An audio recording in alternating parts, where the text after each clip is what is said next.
A snowflake platform. Early dawn. Steam breathes from the black iron engine. A boy stands still. He's small for 8. Thin. Pale. His coat is too big. Sleeve swallowed past his hands. One shoe is cracked across the sole. The other is missing laces. His hands are folded too neatly. Like someone told him once to be proper, and he never dared forget.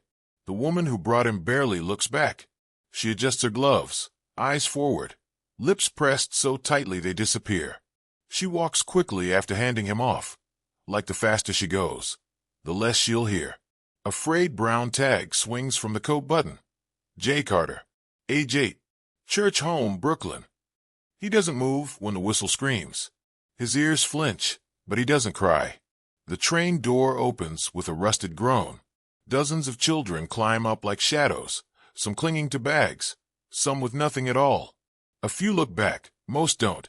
Inside, the benches are wood, cold and unkind. The girl with the red ribbon is already seated.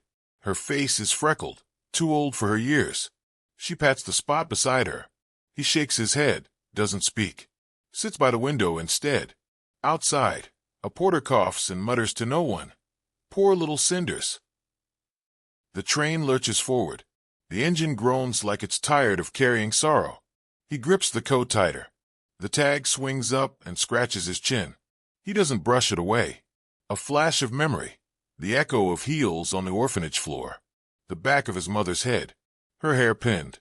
Shoulders rigid. No hug. No kiss. No turning back. In the train car, a chaperone with a velvet hat begins reading a prayer, her voice cracking over the rattle of the tracks. No one listens. No one bows their head. A boy vomits into a paper sack. A girl smacks his back and wipes his mouth with her sleeve.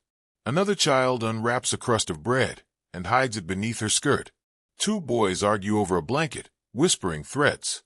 J. Carter watches the window. Fields blur past like old paintings. He counts fence posts. They pass towns with painted signs. Harrisburg, Wheeling, Columbus, each one colder than the last. At every stop, a man or woman boards. Sometimes alone, sometimes as a couple. They speak with the chaperones. They point. Children are pulled up to stand. Turn, smile. A nod, a handshake, a bag lifted. A name replaced. The red ribbon girl is taken in Ohio. She smiles wide. Her new mother touches her face with a gloved hand, gentle but unfamiliar. They walk away. No one takes J. Carter. He stops counting fence posts. He starts counting towns instead, each one like a star on a night he can't sleep. He holds the inside of his pocket and rubs the thin fabric raw. Some nights, the children sing or tell stories. Other nights, silence drowns the car. He doesn't speak. He listens. A boy says he used to have a dog named Marbles. A girl says she remembers the ocean. One boy says he remembers nothing before the train. In Kansas, the train screeches into a halt beside a tiny station house no bigger than a barn. It's early, sun still low. J. Carter is woken by a tap at the glass. A man in suspenders and rough gloves. His voice like gravel. You. Stand. J. Carter stands. Outside, 3 wagons wait. A handful of townspeople line up as if watching livestock pass. A woman shades her eyes. A man spits into the dirt. The boy steps down. The tag lifts in the wind. It flaps against his chest. Turn, someone says. He turns slow. His shoulders squared. His face blank. A woman with a blue shawl lifts his arm, checking the bones in his wrist like weighing apples. Strong enough, she says. The man beside her squints. Ain't much meat on him. They leave. He is not chosen. No one says goodbye. That night, back on the train, one boy cries under a coat. A fight breaks out over an apple core. Someone steals a boot. The red ribbon girl's seat is empty. Her warmth already gone. J. Carter rests his head on the glass. The train rocks gently. His eyes fall closed. In his sleep, he dreams of numbers, of train tracks that lead nowhere, of hands that let go too easily. When he wakes, the tag is gone. He finds the torn string on the bench, almost missed in the cracks. He presses it into his palm, closes his fingers. He does not look for the tag. He folds the string into his pocket. A signboard leans crooked in the wind. Dawson, Nebraska. The train slows to a shudder. Dust coats the platform. A wiry man in a threadbare coat waits beside a mule cart. His boots are cracked, knees caked in dried mud. He chews a splinter of straw and squints like he's choosing lumber. "You," he says, pointing to the boy. "You'll do. No questions. No forms. Just a nod from the chaperone." "Jay." Carter climbs down, dragging a worn satchel. He glances back once, just once. The door of the train is already shutting. The man smells of iron, sweat, and pipe tobacco. "Name?" he asks. "Jay Carter." The boy says. The man grunts. Now it's just Jack. They ride in silence through empty fields bent low by wind. The sky stretches forever and gives nothing. The house appears like a scar on the prairie, gray wood splintered from years of sun and silence. One shutter hangs askew like a broken limb. A fence is half fallen. A chicken pecks at a dry patch of earth near a rusted bucket. A woman stands on the porch. Her apron is clean. Her face is not. Lines cut deep across her mouth. She doesn't smile. "He'll sleep in the loft." The man mutters. The woman nods without looking at the boy. Supper's beans. Jack sits at the table. No plates, only one tin bowl passed around. He eats with his hands. No one stops him. That night, in the loft, he lies on a straw mattress that crunches. Dust floats in the moonlight. He counts the rafters. 13. Every morning begins before light. He hauls water from the well while it still gives. Feeds chickens. Chops kindling. Sweeps the porch. Then again. And again. Days rub together until they blur. No one speaks unless necessary. The woman hums a thin tune when she washes clothes, a tune with no words. It stops if she notices him listening. A dog limps through the yard with cloudy eyes. It doesn't bark, just watches. Jack never asks questions. He watches, listens, obeys. He learns the rhythm of their silences. One night, thunder rolls across the hills like distant cannon fire. The wind howls through the cracks. Jack stays awake, watching the hay beams sway above. Downstairs, a scream, sharp, then swallowed. The man's voice follows, low and firm. No one explains. In the morning, there's blood on the steps. The man grunts when he sees Jack staring. Chicken or rabbit, doesn't matter now. On Sundays, they ride to church in a cart. Jack sits in the back pew, stiff and still. People stare but say little. "Where's he from?" someone asks. The woman answers, "East." A boy his age smirks at him during the hymn. Jack meets his eyes.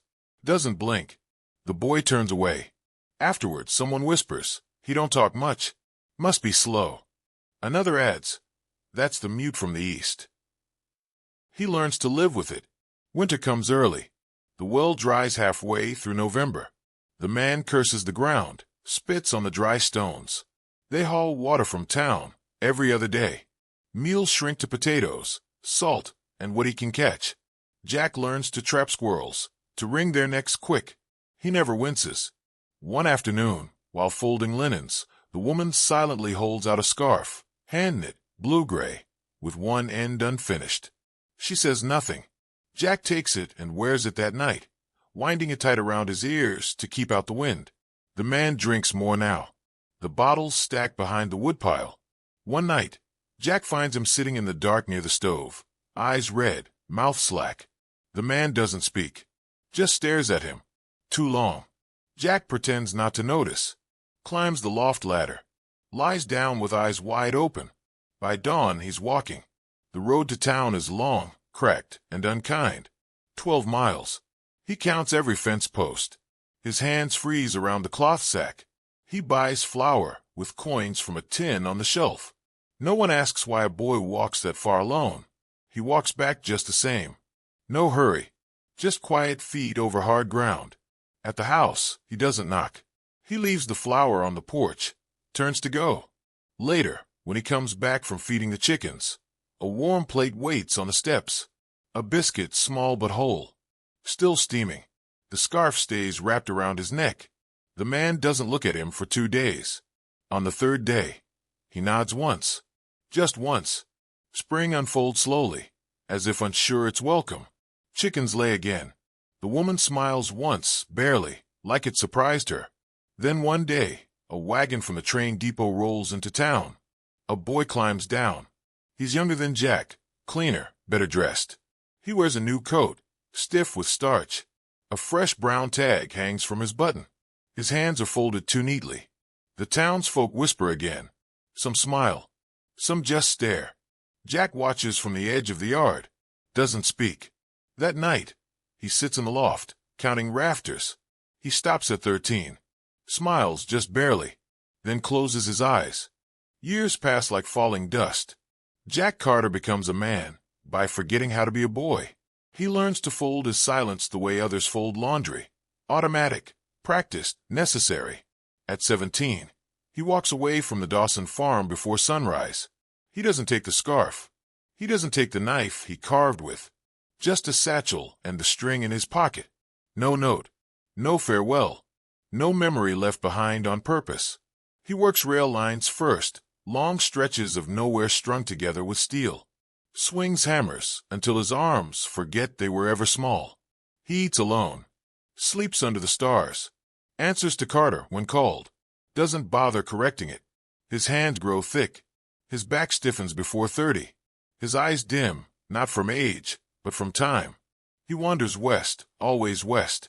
Grain towns. Dry towns. Logging towns. No one asks questions if you work hard. In Montana, he meets a woman named Evelyn.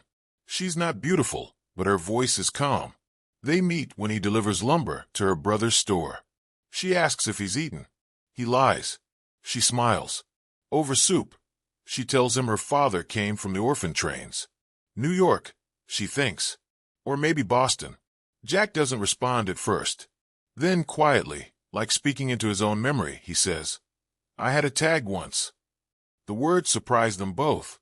He hadn't said it aloud in decades. They marry in October. No guests. Just a preacher, a frost-covered hill, and the promise of winter. Evelyn wears a gray coat. Jack wears the scarf, for the first time in years. They settle near Helena, on land that needed hands. Raise 2 sons, quiet and strong. Jack builds furniture in the shed behind the house. Not for money. Not for show. Just because. Every table he finishes, he carves 13 dots beneath the surface. Always hidden. Always exact. When the older boy turns 11, he asks, "Where you from, Pa?" Jack pauses with his chisel midair. Doesn't answer. Just keeps carving. The boy doesn't ask again. In the barn, the old scarf hangs on a nail. Evelyn never touches it. Some nights, when sleep won't come, Jack goes out and lays a hand on it. Just long enough to remember he's still here. When the war comes, the youngest boy enlists. Proud. Ready. Jack says nothing. Just tightens a belt and shakes his hand once. The letter comes in autumn. It's brief. The boy is gone. A line lost in France. Jack doesn't cry. Doesn't scream. He spends the next week in the shed, building something no one ever sees. Evelyn leaves a candle at the window. Every night. Until one day, she stops. Jack doesn't speak of it. Just carves. One winter morning, he doesn't come in for breakfast. Evelyn finds him beneath the elm, coat buttoned, scarf snug, fingers curled around a piece of wood. The doctor says it was peaceful. Heart just gave out. Evelyn says nothing. Just nods once. The string, the one from his coat, from the train, from all those years ago, lies in the drawer beside his bed. A grandchild finds it later, during the sorting. "What's this for?" she asks. Her voice is soft. Curious. Evelyn doesn't answer, but Jack had. Once. It used to hold a tag. He whispered on a warm summer night, barely above breath. The grandchild didn't understand. Now the house is quiet. Empty rooms filled with sawdust and shadow. The funeral is plain. A pine box, as Jack would have wanted. No music. No sermon. Just dirt, silence, and sky. On the headstone, Jack Carter. He was sent west. Years pass. More dust. One day, someone opens an old cedar chest in a barn loft. Inside, a faded photo, curled at the edges. Dozens of children lined in front of a steam train, their faces stiff with cold, And something else. Something harder. One boy stands apart. No tag. No hat. Just a scarf pulled tight around his neck, and eyes fixed on the ground like he's already been left too many times. On the back of the photograph, in faint pencil, almost erased by time. Asterisk, they sent him west. That's how many of our grandfathers began. Asterisk.